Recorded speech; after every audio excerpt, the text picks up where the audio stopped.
প্রিয়ন্তী উর্বি ছোটবেলা থেকে একটা মানুষকে খুব বেশি পছন্দ করতো, সেটা হচ্ছে ঐশ্বরিয়া রায়।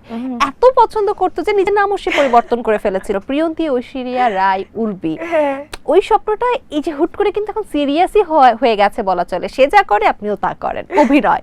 কিভাবে হলো সিরিয়াস এটা? এই যে ছোটবেলা থেকে ওকে দেখে ভাবতাম অভিনয় করব, ওই তো সবার আগে আমার মাথাটা নষ্ট করছে আসলে। আচ্ছা। হ্যাঁ, কারণ যে মেয়ে ক্লাস 2 এ তা ফাইনাল পরীক্ষার খাতায় নিজের নাম লিখতে পারে প্রিয়ন্তী ঐশ্বরিয়া রায় উর্বি। আচ্ছা না, ছোটবেলার কিছু মেমোরি একদম চোখের সামনে এমন করে ভাসে যে সেই দিন হলো।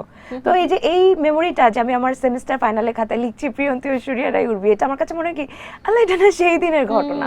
তো হ্যাঁ, টিভি আসলে আমার মাথা নষ্ট করছে, এর মধ্যে ঐশ্বরিয়া রায় একজন। বাট এই যে সেমিস্টার ফাইনালের খাতায় এই নামটা লেখার পর হাসাহাসি করেনি কি? হ্যাঁ, আমার টিচার, আমার আম্মু তো স্কুলের টিচার, খাতা নিয়ে আমার মাকে নিয়ে বসে এই যে ঐশ্বরিয়ার মা। আম্মু তো প্রথমে বুঝে নেই, পরে দেখে আমি আমার নাম দেখছি। এখন আমাকে কি এটা নিয়ে বকবে না কি করবে, আম্মু বুঝতেছিল না। বকা দেয়নি পরে? না, মেয়ে পাগলামো করছে, বুঝছে আমাকে আমি নায়িকাই হব।